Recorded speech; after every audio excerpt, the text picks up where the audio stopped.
તો રાજ્યમાં 7 દિવસ સાર્વત્રિક વરસાદની આગાહી. દક્ષિણ ગુજરાત અને સૌરાષ્ટ્રમાં ભારે વરસાદની આગાહી કરવામાં આવી છે. રાજ્યના કેટલાક જિલ્લાઓમાં ગાજવીજ સાથે વરસાદની આગાહી કરાઈ છે. સાયક્લોનિક સર્ક્યુલેશનને લીધે વરસાદ રહેશે. સુરત, વલસાડ, નવસારી, ડાંગ, તાપી, દાદરાનગર હવેલી સહિત અનેક જગ્યાએ વરસાદની આગાહી કરાઈ છે. જૂનાગઢ, ગીર સોમનાથ, ભાવનગર સહિત છૂટો છવાયો વરસાદ રહેવાની શક્યતા છે.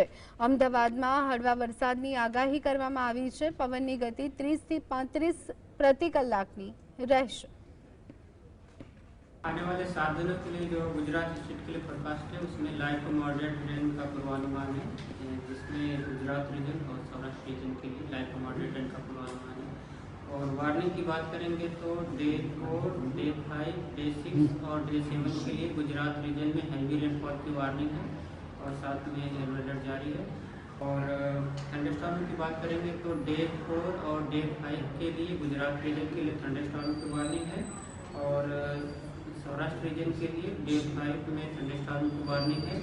और जो विंड की स्पीड होगी वो थंडरस्टॉर्म के टाइम वो 30 से 40 किलोमीटर पर आवर के आसपास रहने का